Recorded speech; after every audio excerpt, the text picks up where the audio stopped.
ऐसे जो सुख दुख में सम हो जाए, हानि लाभ में हर शोक में जो सम हो जाए, चाहे पहाड़ जितना दुख आ जाए फिर भी दुखी न हो, कितना ही सुख आ जाए तो उसमें फूले नहीं, अभिमान नहीं करे और भगवान का भजन करे।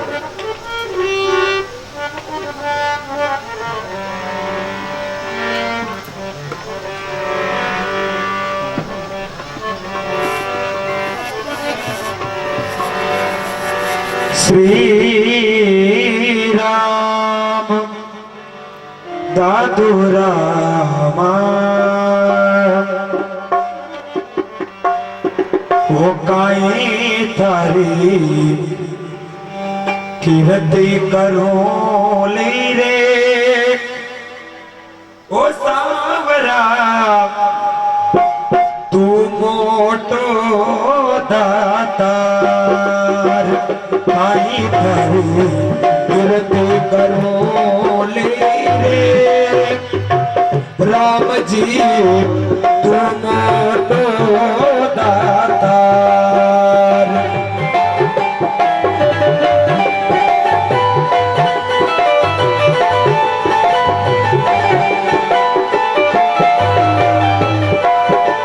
ओ गाई थारी कीर्ति करो ले रे ओ राम जी तू मोटो दातार।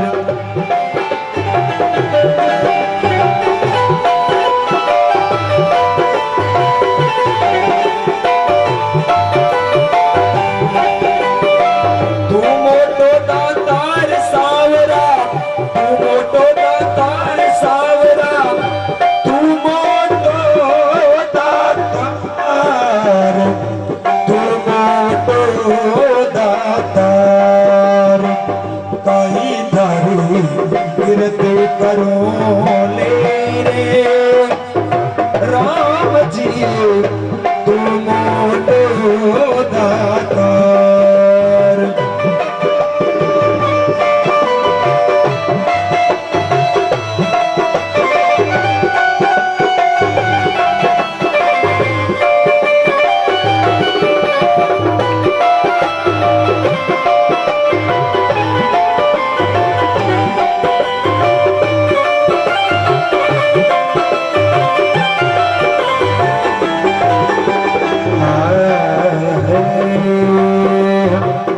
और बताया वो 14 भवन भाने गड़े जी गणतन लागे बार 14 भवन भाने गड़े जी गणतन लागे बार थापे थपे का तू धनी जी थापे थपे का तू धनी जी धन धन सिर जनहार धन धन सिर जनहार ओ काई थारी कीर्ति करो ले रे ओ सावरा तू मोटो दातार।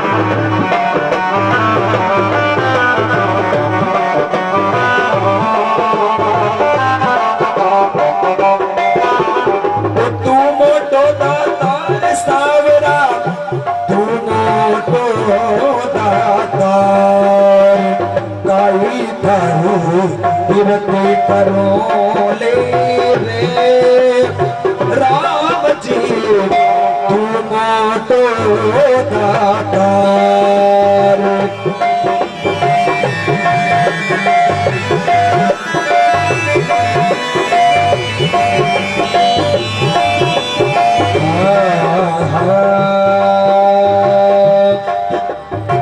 धरती अंबर थे रचा जी पानी पवन आकार धरती अंबर थे रचा जी पानी पवन अपार धरती अंबर थे दरिया जी पानी पवन अपार धरती अंबर थे दरिया जी पानी पवन अपार वो चंद सूर दो दीपक दरिया चंद सूर दो दीपक दरिया रण दिवस विस्तार रण दिवस विस्तार काई थारे कीर्ति करो ले ले ओ राम जी तुम तो दाता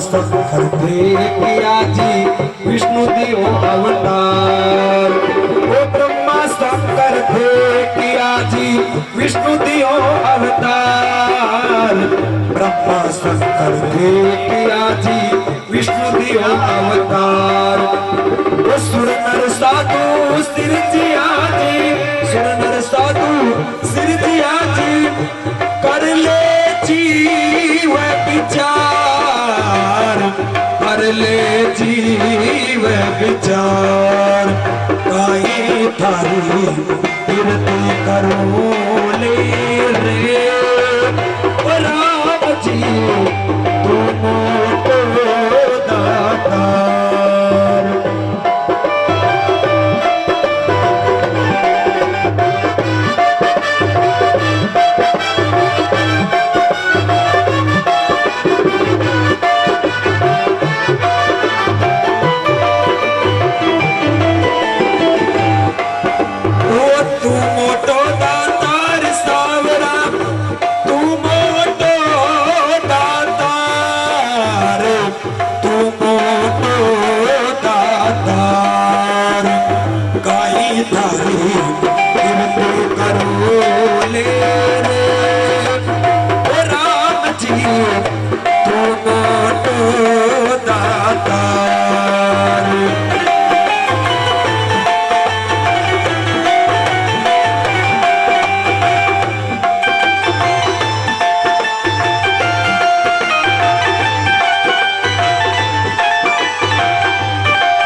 काया में को दिखार वो दादो निर्गुण गुण गए जी दादो निर्गुण गुण गए जी जाऊंगी बलिहार जाऊंगी बलिहार काई थारी दिल को करो ले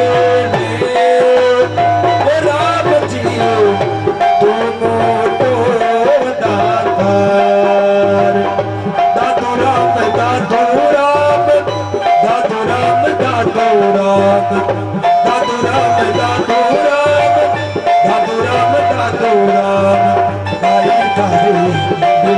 करो ले रे ओ सावरा तुम तो दातार तुम तो दातार तुम तो दातार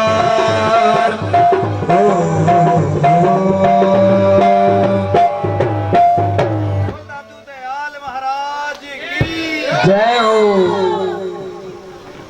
दादू राम बापू सत्यराम। काई थारी कीर्ति करो ले रे तू मोटो दातार, परमात्मा जैसा दातार कौन होगा। एक भजन शायद आपने सुना होगा, दाता एक राम भिखारी सारी दुनिया, राम एक देवता पुजारी सारी दुनिया, पुजारी सारी दुनिया, दाता एक राम।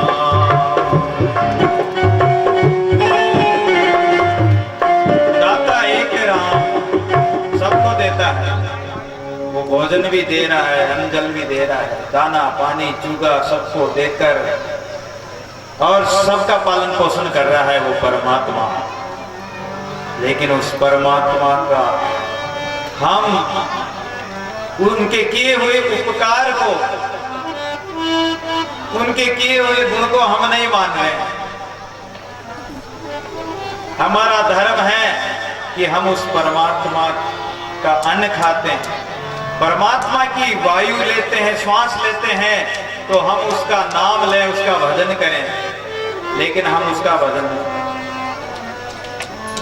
जैसे पतिव्रता स्त्री का पति कमा कर लाता है, खिलाता पिलाता, वो भरतार है, सबका भरण पोषण करता है परिवार का, तो उस पत्नी का, उस बाल बच्चों का फर्ज है कि वो अपने पति की सेवा करे।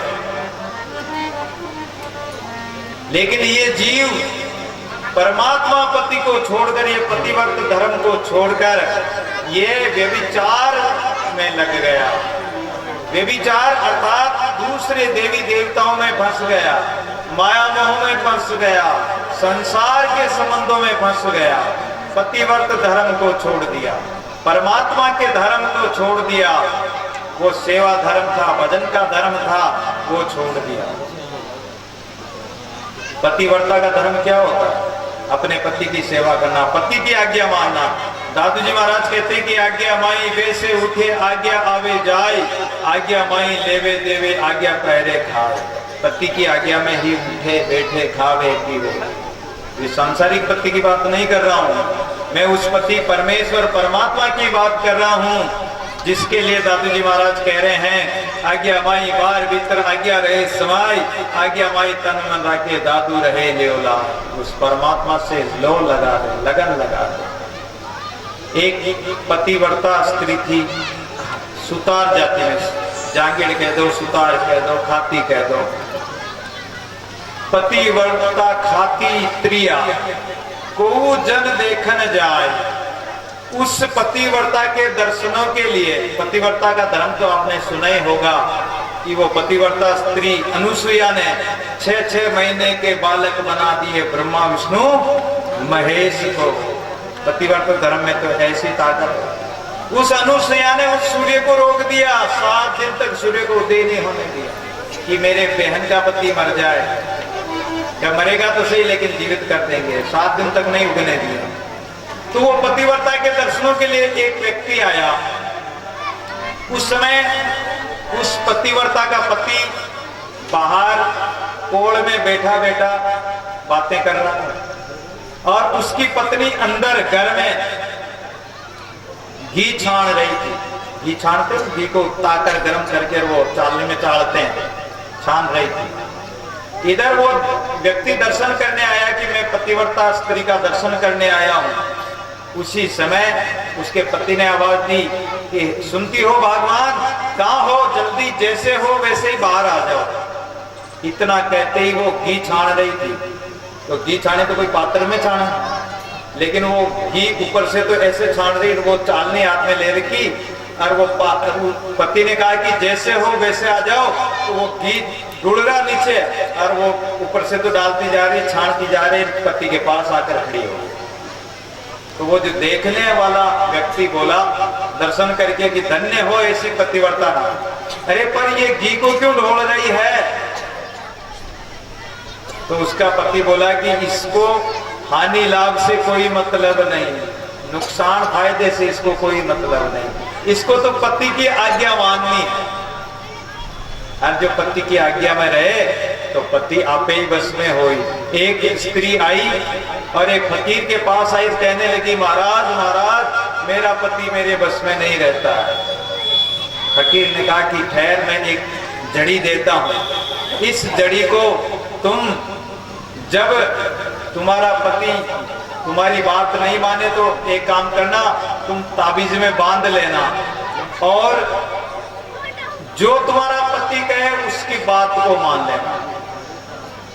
अब वो जड़ी को ले आई, वो जो ताबीज दिया ताबीज में रख के जड़ी दे दी, वो ताबीज दे दिया, ताबीज बांध दिया और ताबीज बांधकर अब जो भी पति के 1 महीने तक तुम पति की आज्ञा मानना, फिर तुम्हारा पति तुम्हारे वश में हो जाएगा। लेकिन 1 महीने तक अगर तुमने उसकी आज्ञा का उल्लंघन किया तो ये मंत्र, ये जड़ी काम नहीं करेगी। 1 महीने तक तुम उसकी आज्ञा को बिल्कुल मत मेटना, जो कहे जो कर लेना। ऐसी बात कही और वो घर में आ गई, जड़ी को वो ताबीज था अपने हाथ के बाजू में बांध लिया और पति, अब तो पति जो कहे जो काम, पति नहीं कहे तो एडवांस, और उसका भाई कहीं बाहर जाना तो उसके लिए बैग वगैरह सब कपड़े वगैरह सजा सजू कर रख दे, उसकी सब आज्ञा माने, हर बात को माने, कोई भी बात उल्लंघन नहीं करे। पति ने विचार किया कि मैं जब पहले कहता था कि इधर चलना तो नहीं, मैं तो इधर जाऊंगी, कि मेले में नहीं जाना, कि नहीं मेले में जाऊंगी,